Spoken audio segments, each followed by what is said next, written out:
احادیث کے اندر آتا ہے کہ عورت کو اللہ نے ٹیڑھی پسلی سے بنایا ہے، لہذا اس کے ٹیڑھے پن کے ساتھ ہی گزارا کر لو۔ اگر تم اسے سیدھا کرنے کی کوشش کرو گے ٹوٹ تو جائے گی لیکن سیدھی نہیں ہوگی۔ یہ حدیث شریف نے عورت کی فطرت کو بیان فرما دیا کہ عورت کی فطرت یہی ہے کہ اس کی جو عادات و اطوار ہیں ان کو تھوڑا بہت آپ ڈھال تو سکتے ہیں، پورے طریقے پر انہیں آپ موڑ نہیں سکتے۔ اس بنا پر جس حالت میں ہیں اسی حالت میں اس کے ساتھ گزارا کرنے کی کوشش کیجیے۔ بعض لوگ حدیث طیبہ کو چونکہ اس آیت کے ساتھ بھی منسلک ہے، اس بنا پر میں اس پر تھوڑی سی بات کر رہا ہوں۔ بعض لوگ اس حدیث طیبہ کو لے کر کے کہتے ہیں کہ عورت کی توہین کی گئی، یہ کہا گیا کہ عورت کو ٹیڑھی پسلی سے پیدا کیا گیا۔ میرے دوستوں اور محترم بزرگوں، ہر چیز کی اپنی حیثیت ہوتی ہے، اسی کے اعتبار سے اس کی تعریف و توصیف بھی ہوا کرتی ہے۔ آپ دیکھیں کسی چیز کی صفت ہوتی ہے کہ وہ بالکل سیدھی ہے اور کسی چیز کی صفت ہوتی ہے کہ وہ ٹیڑھی ہے۔ اگر اس کی صفت تم نے سیدھا پن میں بیان کر دی تو وہ صفت نہیں کہلائے گی۔ انسان کا بازو ہے بالکل سیدھا ہے، ٹانگوں کی ہڈیاں ہیں بالکل سیدھی ہیں اور یہ ان کی صفت اور خوبی ہے۔ اگر بازو کی ہڈی کو ٹیڑھا بیان کر دیا تو اس کی کمی ہوگی، یہ اس کا نقص شمار کیا جائے گا۔ اگر ٹانگ کی ہڈی کو ٹیڑھا بیان کر دیا تو اس کا نقص شمار کیا جائے گا، لیکن اگر پسلی کو سیدھا بیان کیا گیا تو اس کا نقص ہے یا خوبی ہے؟ پسلی کو سیدھا کہنا یہ پسلی کی برائی ہے، پسلی کی خوبی یہی ہے کہ وہ ٹیڑھی ہے۔ کیوں؟ اس لیے کہ اعضائے رئیسہ کی حفاظت کی ذمہ داری اللہ نے پسلی پر رکھی ہے۔ اندر دل ہے، اندر پھیپھڑے ہیں، ان کی حفاظت اس پسلی نے کرنی ہے۔ اگر بالکل سیدھی ہو گئی تو دل اور پھیپھڑوں کی حفاظت نہیں ہو سکے گی۔ معلوم ہوا کہ پسلی کا ٹیڑھا ہونا ہی پسلی کی صفت اور پسلی کی خوبی ہے۔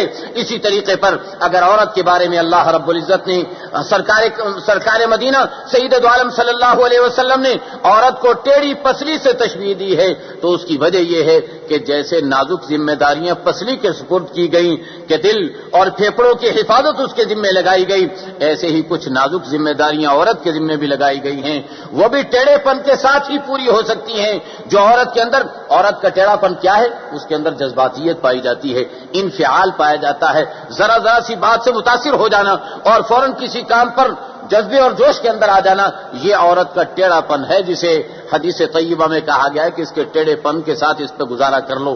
تو اس ٹیڑھے پن میں بھی خوبی پائی جاتی ہے اور اس کی وجہ کیا ہے؟ اگر عورت کے اندر یہ جذباتیت نہ پائی جائے، ذرا سی بات سے متاثر ہونے والی بات نہ پائی جائے تو میرے دوستو تم اور میں اتنے بڑے بن کر نہ نکل سکیں۔ عورت ہماری پرورش نہیں کر سکتی جب تک اس کے اندر یہ جذباتیت نہیں پائی جاتی۔ میرے دوستو اگر عورت میں انفعالیت نہ ہو، جذباتیت نہ ہو، جلدی سے متاثر ہونے والی بات نہ پائی جاتی ہو تو سردی میں بچہ پیشاب میں گیلا ہو کر کے ٹھٹھرتا رہے گا، سردی کے اندر مر جائے گا، اس کی رات نہیں گزر سکے گی۔ لیکن آپ نے ماؤں کو دیکھا ہوگا کہ بچہ رات کو پیشاب کر دیتا ہے، ماں کیا کرتی ہے؟ اس سے برداشت نہیں ہو پاتا، وہ اپنی سوکھی جگہ پر بچے کو سلا دیتی ہے اور خود بچے والی گیلی جگہ پر سو جاتی ہے۔ یہ ماں کی جذباتیت ہے جس کی وجہ سے بچے کی پرورش ہو رہی ہے۔ بچہ پڑا ہوا بلک رہا ہے، رو رہا ہے، ماں روٹی پکا رہی ہے، ارے روٹی کو توے پر جلتا ہوا چھوڑ کر بچے کو بلکتے ہوئے کو چپ کرانے کے لیے اٹھ کر کے آ جائے گی۔ یہ ماں کی خوبی اور اس کی صفت ہے جو اس کی جذباتیت کے اندر پائی جاتی ہے۔ ماں روٹی پکا رہی ہے، سالن تیار کر رہی ہے یا کھانا کھا رہی ہے بیٹھی ہوئی، نوالا منہ میں ڈال رہی ہے، دیکھا کہ بچے نے سامنے گندگی کر دی، غلاظت کر دی، کپڑے خراب کر لیے، اب ماں یہ نہیں دیکھے گی کہ میں روٹی کھا رہی، کھانا کھا رہی ہوں۔ اگر باپ کا بس چلے تو جا کر کے بچے کے ایک تھپڑ رسید کر دے، لیکن ماں کیا کرے گی؟ اپنی روٹی کو چھوڑ دے گی، لقمے کو وہی چھوڑ دے گی اور جا کر کے بچے کو دھوئے گی، صاف کرے گی، صاف کرنے کے بعد، دھونے کے بعد ہاتھوں کو صاف کر کے آ کے انہی ہاتھوں سے پھر دوبارہ لقمے بنا کر کے کھانے لگ جائے گی۔ میرے دوستو اس بنا پر عورت کے اندر جو جذباتیت اور انفعالیت پائی جاتی ہے یہ عورت کی خوبی اور صفت ہے، عورت کی توہین اور اہانت نہیں ہے۔ یہ جو قرآن کریم نے اور احادیث طیبہ نے جو بات بیان فرمائی ہے یہ عورت کا کمال بیان کیا گیا ہے۔ عورت کی ذمہ داریوں کے مطابق یہی صفت ہونی چاہیے تھی، یہی فطرت ہونی چاہیے تھی۔ اور مرد کی جو ذمہ داری ہے، مرد کی ذمہ داری بھی اپنی جگہ پر ہے۔ مرد اس بات پہ ناراض ہو جاتا ہے اور بچے کی طرف مائل نہیں ہوتا، کیا وجہ ہے؟ اگر مرد بھی رات بھر بچے کے لیے جاگتا رہے تو صبح کو کمائے گا کیسے؟ صبح کو ڈیوٹی کیسے دے گا؟ دکان کیسے کھولے گا؟ مرد کی ذمہ داری ہے کہ رات کو آرام کر کے صبح کو جا کر کے اپنی کاروبار کو سنبھالے، اور عورت کو چونکہ کاروبار نہیں سنبھالنا جا کر وہ کسی وقت بھی آرام کر کے اپنی نیند کو پورا کر سکتی ہے۔ اس بنا پر عورت کی ذمہ داریوں کے مطابق عورت کے اندر فطرت اللہ نے پیدا کر دی، اور مرد کی ذمہ داریوں کے اندر مرد کے اندر اللہ نے صفت پیدا فرما دی اور خوبی پیدا فرما دی۔ مرد میں جو باتیں اللہ نے لگائیں وہ مرد کی شان کے لائق تھیں، عورت میں جو باتیں اللہ نے لگائیں وہ عورت کی شان کے لائق تھیں۔ اس بنا پر قرآن کریم کہتا ہے وَلَا تَتَمَنَّوْا مَا فَضَّلَ اللَّهُ بِهِ بَعْضَكُمْ عَلَىٰ بَعْضٍ، ارے لوگو، اللہ نے تم میں سے بعض کو جو بعض پر فضیلت دے رکھی ہے، یوں نہیں فرمایا کہ اللہ نے مردوں کو عورتوں پر فضیلت دے رکھی اور بات ختم کر دی، بلکہ بعض کو بعض پر فضیلت دی۔ بعض باتوں میں عورت کو فضیلت مرد پر، بعض باتوں میں مرد کو فضیلت عورت پر۔ قرآن کہتا ہے کہ اللہ نے جو تمہاری تقسیم کر دی، تمہاری فطرت بنا دی، دنیا والوں پورا زور لگا لو، اس فطرت کے خلاف نہیں تم جا سکتے ہو۔ اس بنا پر دوسرے کی باتیں حاصل کرنے کے لیے تمنائیں نہ کرو۔ مرد کے پاس جو چیزیں ہیں وہ تم حاصل کرنے کی تمنا نہ کرو، ارے عورتوں، اور عورتوں کے پاس جو چیزیں اور جو خصوصیات ہیں ان کو حاصل کرنے کی مردوں تم کوشش نہ کرو، بلکہ جس کو جو ذمہ داریاں، جو فطرتیں اللہ نے جس کے ساتھ لگا دی، اس کے مطابق وہ اس کے ساتھ چلنے کی پوری کوشش کرے۔ اس بنا پر فرمایا ہاں، مرد کے اندر جو فطری طور پر اللہ نے قوت و طاقت رکھی ہے، اس کے اندر رکھ رکھاؤ کا مادہ رکھا ہے، اس کے اندر اللہ نے سنجیدگی رکھی ہے، اور بعض عورتوں کے اندر بھی یہ باتیں پائی جا سکتی ہیں، لیکن حکم لگتا ہے عمومی طور پر، عام افراد کو مد نظر رکھتے ہوئے حکم لگا کرتا ہے۔ عموماً مردوں کے اندر یہ بات ہوتی ہے، سنجیدگی، رکھ رکھاؤ اور طاقت و قوت، یہ باتیں مردوں کے اندر پائی جاتی ہیں۔ ان باتوں کے پیش نظر اللہ رب العزت نے مردوں کو عورتوں پر فوقیت عطا فرمائی ہے۔ قرآن اس کو بیان کرتا ہے الرجال قوامون علی النساء بما فضل اللہ وبما انفقوا من اموالهم، مردوں کو اللہ نے عورتوں پر فوقیت عطا فرمائی ہے۔ ایک تو اس لیے کہ اللہ نے مردوں میں ایسی خاص باتیں رکھی ہیں جو عورتوں کے اندر نہیں پائی جا سکتی۔ عورتیں پورا زور لگا لیں، مردوں والی بات اپنے اندر پیدا نہیں کر سکتی، چاہے کچھ بھی ہو جائے، عورت مرد والی صفات اپنے اندر نہیں لا سکتی۔ ہماری ایک جگہ پر عورتوں سے گفتگو ہوئی سوئٹزرلینڈ میں نے اس عورتوں سے پوچھا، وہ کہتی تھی کہ ہمارے یہاں تو مرد عورت برابر۔ میں نے کہا مردوں عورتوں کو برابر کر کے مجھے بتا دو۔ میری عقل تو نہیں مانتی کہ سوئٹزرلینڈ کی عورتیں اور مرد برابر ہو چکے ہیں، اس لیے کہ ہمیں یہاں یہ پتہ چلا ہے کہ یہاں مرد بچے نہیں جنتی، عورتیں ہی بچے جنتی ہیں۔ مرد دودھ نہیں پلاتی، عورتیں ہی دودھ پلاتی ہیں۔ تو ہمارے ملک میں بھی عورتیں ہی بچے جنتی ہیں، عورتیں ہی دودھ پلاتی ہیں۔ تمہارے ملک میں بھی عورتیں بچے جنتی اور دودھ پلاتی ہیں، تو کوئی فرق تو نہ ہوا؟ پھر کیسے برابری تم نے کر لی؟ مجھے سمجھا دو، کس انداز پر تم برابری کہتے ہو؟ یہ برابری ہو ہی نہیں سکتی کسی قیمت پر۔ وہ عورتیں بڑی ہنسی اس بات پر کہ یہ بھلا یہ کیسے ہو سکتا ہے۔ میں نے کہا جب یہ ہو نہیں سکتا تو پھر دعویٰ کیوں کرتے ہو کہ مرد عورت برابر ہیں؟ اس کی اپنی ذمہ داریاں، اس کی اپنی ذمہ داریاں۔ البتہ عمل کے اعتبار سے من یعمل من الصالحات من ذکر او انثی وهو مؤمن فاولئک يدخلون الجنة ولا يظلمون نقیرا، جس نے عمل صالح کر لیا ایمان کی حالت میں، چاہے مرد ہو یا عورت ہو، اس پر اللہ کے ہاں کسی قسم کا ظلم نہیں کیا جائے گا۔ کل قیامت کے دن عمل پر بدلہ دینے میں دونوں برابر ہوں گے، لیکن دنیا میں اپنی فطرت کے اعتبار سے عمل کرنے میں دونوں الگ الگ ہوں گے۔ ہر ایک کی اپنی ذمہ داری اسے پوری کرنی ہوگی۔ یہ بحث بھی اٹھائی گئی اور بڑے زور و شور سے اٹھائی گئی کہ مرد عورتوں پر فوقیت نہیں رکھتے، نہ قرآن میں آتا ہے نہ حدیث میں آتا ہے۔ حالانکہ قرآن کریم دو ٹوک الفاظ میں اس بات کا اعلان کر رہا ہے۔ بعض جاہل، موقع پرست، موقع شناس افراد، انہوں نے اس قسم کی کوشش کی۔ میرے دوست اور محترم بزرگوں، یہ یاد رکھیے، ہمارا اسلام کسی فرد کی بات پر ثابت نہیں ہوا کرتا۔ ہمارے اسلام کے لیے قرآن کریم محفوظ شکل میں موجود ہے۔ قرآن کا مطالعہ کر لیجئے، قرآن کریم خود کھل کر کے اس بات کو آپ کے سامنے واضح کر دے گا اور بیان کر دے گا۔ اس سے آگے میں زیادہ وضاحت کے اندر نہیں جاؤں گا۔ بہر صورت قرآن کے مطابق مردوں کو عورتوں پر اللہ نے فوقیت عطا فرمائی ہے، اور اس کی وجوہات ہیں جو میں نے بیان کر دی۔ ایک وجہ تو فطری طور پر مرد ایسا بنایا اللہ نے کہ عورت فطرتاً مرد کے برابر نہیں بن سکتی، اور دوسری بات یہ ہے کہ مرد پیسہ خرچ کرتا ہے، عورت خرچ نہیں کرتی۔ بیاہ شادی کے اندر مرد پر مہر ڈالا جاتا ہے، نان و نفقے کی ذمہ داری مرد پر ڈالی جاتی ہے، مکان کی ذمہ داری مرد پر ڈالی جاتی ہے، عورت کے علاج معالجے کی ذمہ داری، ساری چیزوں کی ذمہ داریاں مرد پر ڈالی جاتی ہیں۔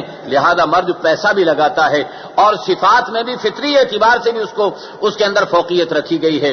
اس بنا پر مرد اس بات کا مستحق ہے کہ وہ بڑائی اور اسے فیصلہ کن حیثیت حاصل ہو، خاندان میں، علاقے میں، ملک میں۔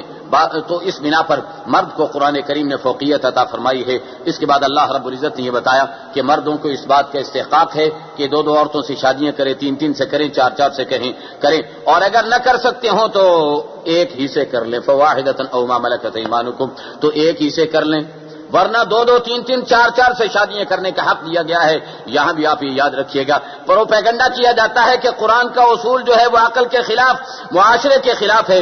اگر مردوں کو چار چار شادیوں کی اجازت دی گئی ہے تو عورتوں کو بھی اجازت دی جانی چاہیے، یہ بات کہہ دی جاتی ہے۔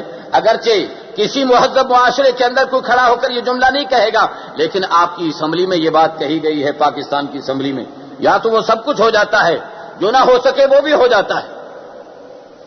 تو یہ پروپیگنڈا کیا جاتا ہے کہ عورتوں کو آخر اجازت نہیں دی جا سکتی۔ کیوں اجازت نہیں دی جاتی چار چار مرد کرنے کی؟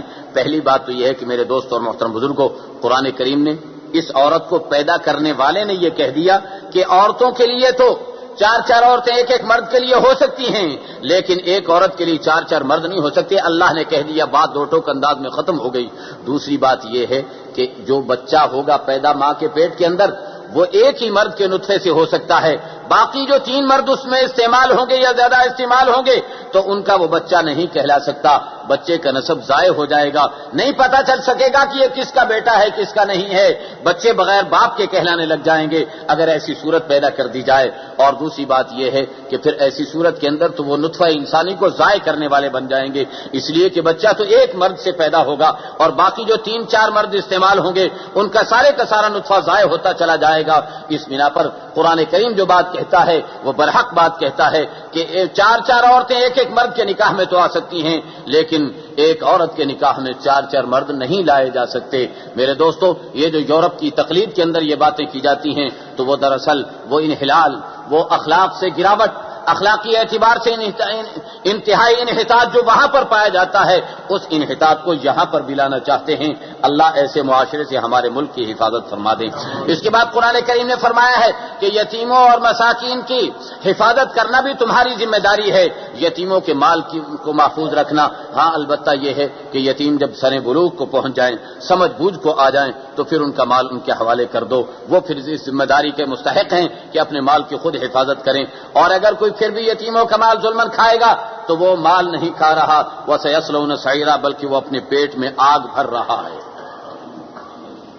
یَأْکُلُونَ فِی بُطُونِہِمْ نَارًا، یہ لوگ اپنے پیٹ میں آگ بھر رہے ہیں، اور وَسَيَصْلَوْنَ سَعِيرًا، کل قیامت کے دن جہنم میں داخل ہو کر کے رہیں گے۔ لہذا یتیم کے مال سے اپنے آپ کو بچاؤ۔ اللہ کے نبی علیہ الصلوۃ نے ارشاد فرمایا، اس دھرتی پر بہترین گھر وہ ہے جس گھر میں یتیم کے ساتھ حسن سلوک ہو رہا ہو، اور بدترین گھر وہ ہے جس گھر میں یتیم پر ظلم و ستم کیا جا رہا ہو۔ آج ذرا سوچ لینا کتنے یتیموں پر ہمارے گھروں میں، محلوں میں، اڑوس پڑوس میں ظلم و ستم کیا جاتا ہے اور کوئی آواز تک نہیں اٹھتی۔ اس موضوع پر سوچنے کی ضرورت ہے۔ اس کے بعد قرآن کریم کہتا ہے، یوصیکم اللہ فی اولادکم للذکر مثل حظ الانثیین، وراثت کا مسئلہ مقرر کیا جا رہا ہے۔ ماں کی وراثت الگ ہے، بیوی کی وراثت الگ ہے، بیٹے بچوں کی وراثت، باپ کی وراثت، ہر ایک کے اعتبار سے قرآن کریم نے وراثت مقرر فرما دی ہے، اس کے مطابق وراثت دی جائے گی۔ اور کمال یہ ہے کہ اس سورت کی ابتدا بھی وراثت سے اور انتہا بھی وراثت سے، دونوں جگہ پر وراثت کے مسئلے کو قرآن کریم نے بیان کیا ہے۔ اور کیا کہا ہے؟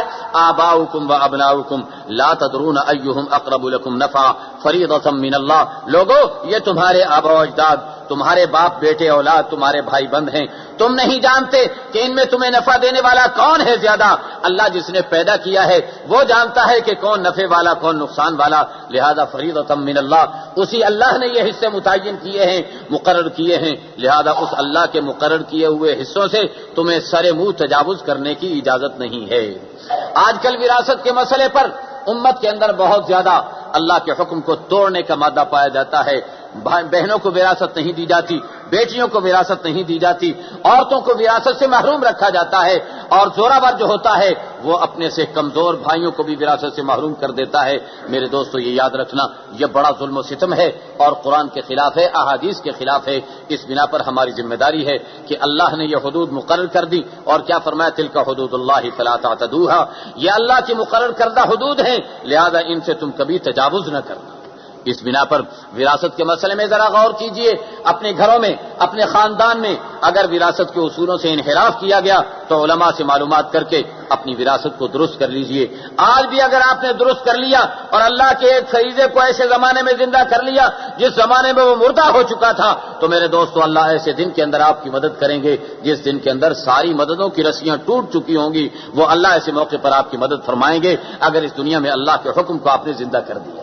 اس کے بعد قرآن کریم نے زانی مرد و عورت کے احکام کو بیان فرمایا ہے، اور ہم جنسی باہمی طور پر لذت حاصل کرنے والے ہم جنسی کے عذاب اور سزا کو بھی قرآن کریم نے بیان فرمایا ہے. اگرچہ اس کی سزا کو تو قرآن نے واضح نہیں کیا، لیکن اتنا ضرور فرما دیا ہے کہ واللذان یاتیانہما منکم فعذوہما فإن تابا واصلحا فاعرضوا عنہما. جو اس قسم کی بد حرکت کے اندر مبتلا ہو کہ ہم جنس اپنی جنس سے لذت حاصل کرنے کی ان کے اندر عادت پائی جاتی ہو تو انہیں تم سزا دو. فقہاء کرام نے اس کی وضاحت فرمائی ہے. بعض فقہا کا کہنا ہے کہ انہیں آگ میں جلا دیا جائے، بعض کا کہنا یہ ہے کہ شہر کے اندر جو سب سے اونچی عمارت ہو اس پر لے جا کر کے اسے دھکا دے کے نیچے گرا دیا جائے. بعض علماء کا کہنا یہ ہے کہ اسے کھڑی کر کے گرتی ہوئی دیوار کو دھکا دے دو تاکہ نیچے آ کر کے وہ ختم ہو جائے. لہذا مجموعی طور پر علماء کے اندر یا متفقہ طور پر پایا جاتا ہے کہ ایسے انسان کو اس دھرتی پر چلنے پھرنے کی اجازت نہیں دی جانی چاہیے. لیکن میں آپ سے ایک بات عرض کروں گا، لوگ بعض عورتوں کی حکمرانی کی بڑی تعریفیں کرتے ہیں کہ عورت کی حکمرانی بڑی اچھی چیز ہے اور دنیا کے اندر بڑی کامیابی سے چل رہی ہے. لیکن میرے دوستوں، انگلینڈ میں جب عورتوں کی حکمرانی آئی تو عورتوں کی حکمرانی میں اسمبلی میں یہ بل پاس کیا کہ 2 مرد آپس میں ایک دوسرے کے ساتھ شادیاں کر سکتے ہیں. یہ عورتوں کی حکمرانی کے نفع ہیں، اللہ ان سے ہماری حفاظت فرما لے. حکمرانی تو آگے یہ بارے نفع تو ہمیں نہ ملے، کم از کم اللہ اس سے ہمیں محفوظ فرما دے. میرے دوستوں، میں عرض یہ کر رہا تھا کہ قرآن کریم نے ان ساری سزاؤں کو بیان کیا اور اس کے بعد آگے قرآن کریم بیان کرتا ہے کہ عورتوں کے ساتھ جو ظلم و ستم وراثت کے مسئلے میں یا ان کو شادی بیاہ سے روکنے کی صورت میں کیا جاتا تھا، تو اس صورت میں بھی اس سے بچانے کے لیے قرآن کریم کہتا ہے کہ ان عورتوں کو تم اپنی مرضی سے دوسری جگہ شادی کرنے سے نہ روکو. بعض لوگ کیا کرتے کہ عورت کو اب نکاح کر لیا، نکاح کرنے کے بعد اب اس سے دل نہیں بن رہا تو طلاق بھی نہیں دیتے، اسے چھوڑتے بھی نہیں ہیں، اسے تنگ اور پریشان کرتے ہیں. ایسے مردوں کے لیے بھی قرآن کریم نے ان الفاظ میں، ان آیات کے اندر واشگاف الفاظ میں کہا ہے کہ تم یہ بڑا ظلم و ستم کرتے ہو. اللہ کے ساتھ تم نے عہد و پیمان کیا عورت کے ساتھ اچھی طرح پیش آنے کا، اور پھر تم زیادتی کر رہے ہو. اس زیادتی کرنے کی قرآن کریم تمہیں اجازت نہیں دے گا. پھر قرآن کریم نے محرم عورتوں کا اور نامحرم عورتوں کو بیان فرمایا ہے. یاد رکھیے، محرم ہونے کا مطلب یہ ہے ایسی عورتیں جن کے ساتھ نکاح نہیں ہو سکتا، اور نامحرم ہونے کا مطلب یہ ہے کہ ایسی عورتیں جن کے ساتھ نکاح کیا جا سکتا ہے. محرم عورتوں سے پردہ نہیں، ان سے شادی بھی نہیں ہو سکتی. نامحرم عورتوں سے پردہ کرنا بھی ضروری ہے اور ان سے شادی بھی کی جا سکتی ہے. محرم ہونے کی 3 صورتیں ہو سکتی ہیں. وہ 3 صورتیں کیا ہیں؟ نسب کے اعتبار سے، خاندان کے اعتبار سے، ایک باپ کی اولاد میں سے ہیں یا اپنے بھائی یا بہن کی اولاد میں سے ہیں، وہ سب آپ کی محرم کہلائیں گی. یہ کیا کہلائیں گی؟ نسبی محارم کہلائیں گے. اور ایک ہوتا ہے رضاعت کے اعتبار سے، کسی عورت کا دودھ پی لیا اکٹھے ہو کر تو بھی محرمیت ثابت ہو جاتی ہے. اور ایک ہوتا ہے مساہرت کے اعتبار سے، کہیں بیاہ شادی ہو گئی تو بیاہ شادی ہونے کے بعد بھی جو تمہاری بیوی ہے اس کی ماں تم پر حرام ہو گئی، وہ تمہاری محرم بن گئی. تو یہ محرمیت کی 3 صورتیں ہیں. تینوں صورتوں کو قرآن کریم نے حرمت علیکم امہاتکم وبناتکم واخواتکم میں بیان کیا ہے. اور پھر اس کے بعد قرآن کریم نے وضاحت کے ساتھ ان مسائل کو بیان کرتے ہوئے یہ مسئلہ بھی واضح طور پر کہہ دیا کہ لوگوں ایک دوسرے کا مال ناجائز طریقے پر نہ کھایا کرو. یاد رکھنا، اگر کسی کی رضامندی اور مرضی کے خلاف تم نے اس کا مال کھا لیا تو یہ تم اپنے پیٹ کے اندر جہنم بھرتے ہو. کل قیامت کے دن تمہیں جہنم کے اندر داخل ہونا پڑے گا. حدیث شریف میں آتا ہے کہ مال حرام سے جو گوشت تیار ہو جائے گا، کل لحم نبت من سحت فالنار اولی بہ، اللہ کے نبی نے فرمایا کہ جو گوشت حرام سے پلے گا تو جہنم کی آگ ہی اس کے لیے بہتر ہوگی. اللہ کے نبی کا فرمان ہے کہ جو گوشت ناجائز اور ناپاک مال سے، حرام مال سے جسم کے اوپر بن گیا، جب تک جہنم کی آگ میں جل کر کے ختم نہیں ہوگا اس وقت تک اس جسم کو جہنم سے نہیں نکالا جائے گا. اللہ ہماری حفاظت فرمائے حرام مال کے کھانے سے. پھر اس کے بعد میاں بیوی کے باہمی طور پر میل جول کے بعد طریقوں کو بیان کیا گیا. اگر باہمی اختلاف ہو جائے میاں بیوی کے درمیان تو قرآن کریم نے اس کا بھی ایک حل متعین کر دیا کہ بیوی کے خاندان میں سے ایک آدمی اور خامند کے خاندان میں سے ایک آدمی دونوں مذاکرات کریں، دونوں کے دونوں صاحب اختیار ہوں، با اختیار ہوں، فیصلہ کرنے کا انہیں اختیار ہو، وہ باہمی مذاکرات کر کے مسئلے کو طے کر دیں۔ یہ مسئلہ ہے طلاق ہونے سے پہلے پہلے۔ اگر طلاق ہو جائے تو پھر یہ بیچ میں ثالث نہیں آ سکتے، ثالث تبھی بنیں گے جبکہ اب تک طلاق نہیں ہوئی ہے، اور اگر طلاق ہو جاتی ہے تو معاملہ پھر صاف ہو جاتا ہے۔ اس کے بعد آگے قرآن کریم نے کہا ہے وَاعْبُدُوا اللَّهَ وَلَا تُشْرِكُوا بِهِ شَيْئًا وَبِالْوَالِدَيْنِ إِحْسَانًا، اللہ کی عبادت کرو، اللہ کے ساتھ کسی کو شریک نہ کرو، اور والدین کے ساتھ حسن سلوک کرو۔ آگے کچھ فرمایا اپنے پڑوسیوں کے ساتھ بھی حسن سلوک کرو، برابر بیٹھنے والوں کے ساتھ بھی حسن سلوک کرو۔ علماء کرام نے لکھا ہے کہ نماز میں تمہارے برابر پہ جو کھڑا ہوتا ہے وہ بھی تمہارے پڑوسی کی حیثیت اختیار کر جاتا ہے، اس کے ساتھ بھی حسن سلوک کی ضرورت ہے۔ اگر گاڑی میں سفر کرتے ہوئے تمہارے برابر پہ کوئی شخص بیٹھا ہے وہ بھی تمہارے پڑوسی کا حق لے جاتا ہے، اس لیے اس کے ساتھ بھی تمہیں حسن سلوک کرنے کا حکم دیا جا رہا ہے۔ آپ نے دیکھا ہوگا نماز میں کھڑے ہوتے ہوئے اور چوڑے ہو جائیں گے تاکہ برابر والے کو جگہ نہ مل سکے، سیٹ پہ بیٹھے ہوئے بھی اور زیادہ چوڑے ہو جائیں گے تاکہ برابر والا اطمینان سے بیٹھ نہ سکے۔ حالانکہ قرآن کریم وصاحب بالجنب وابن السبیل کہہ کر کے ان کے حقوق کی طرف متوجہ کر رہا ہے، اور اس کے بعد قرآن کریم یہودیوں کی بعض عادات کو بیان کرنا شروع کر رہا ہے، اور اس میں بتاتا ہے کہ ان لوگوں کی عادت ہے نفاق اپنے اندر پیدا کر کے مسلمانوں کو دھوکہ دینے کی کوشش کرتے ہیں۔ وَمَاذَا عَلَيْهِمْ لَوْ آمَنُوا بِاللَّهِ وَالْيَوْمِ الْآخِرِ وَأَنفَقُوا مِمَّا رَزَقَهُمُ اللَّهُ، انہیں کیا ہو گیا اگر یہ اللہ پر آخرت کے دن پر ایمان لے آتے تو ان کے لیے کیا مسئلہ تھا، لیکن یہ لوگ اللہ پر آخرت پر ایمان نہیں لا رہے۔ یاد رکھنا ان اللہ لا یظلم مثقال ذرہ، اللہ تعالیٰ کسی پر ذرہ برابر بھی ظلم نہیں کیا کرتے۔ وَإِن تَكُ حَسَنَةً يُضَاعِفْهَا وَيُؤْتِ مِن لَّدُنْهُ أَجْرًا عَظِيمًا، اگر ذرہ برابر بھی نیکی کرو گے اللہ اسے بڑھا چڑھا کر کے کل قیامت کے دن تمہیں عطا فرما دیں گے۔ يَوْمَئِذٍ يَوَدُّ الَّذِينَ كَفَرُوا وَعَصَوُا الرَّسُولَ لَوْ تُسَوَّىٰ بِهِمُ الْأَرْضُ وَلَا يَكْتُمُونَ اللَّهَ حَدِيثًا، ایسا دن آنے والا ہے يَوْمَئِذٍ يَوَدُّ الَّذِينَ كَفَرُوا وَعَصَوُا الرَّسُولَ، جن لوگوں نے رسول کی نافرمانی کی ہوگی، اللہ کے احکام کو توڑا ہوگا، وہ اس بات کو پسند کریں گے کہ لو تسویٰ بہم الارض ولا یکتمون اللہ حدیثا، کاش ان پر زمین برابر کر دی جاتی، لیکن وہ وقت اس وقت میں زمین برابر نہیں کی جائے گی، اللہ کے سامنے کھڑے ہو کر کے باقاعدہ حساب دینا پڑے گا۔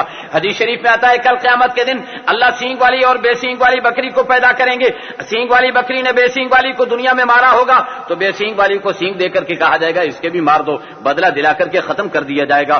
اس وقت کافر کہیں گے یا لیتنی کنت ترابا، جیسے یہ بکریاں مٹی ہو رہی ہیں کاش ہم بھی اس طرح مٹی ہو جاتے، لیکن ایسا نہیں ہو سکے گا۔ وہاں اللہ کے دربار میں ولا یکتمون اللہ حدیثا، کسی بات کو تم چھپا نہیں سکو گے، لہذا جب تم چھپا نہیں سکو گے تو ایسی حرکتیں نہ کرو جن کو چھپانا پڑے، اور کل قیامت کے دن کھلے ہو کر اللہ کے سامنے پیش ہونا ہوگا، لہذا ایسے اعمال کرو جو کل قیامت کے دن سرخ روئی کا ذریعہ بن جائیں۔ اس کے بعد قرآن کریم نے یہ بیان فرمایا ہے کہ نشے کی حالت میں نماز کے قریب نہ جاؤ، خوبصورت انداز میں بتا دیا کہ جو چیز تمہیں نماز کے قریب جانے سے روکتی ہے ایسی چیز کو تم استعمال ہی کیوں کرتے ہو، لہذا قرآن کریم نے نشہ کرنے سے منع کر دیا، اور پھر آگے تیمم کے کچھ احکام بیان فرمائے ہیں۔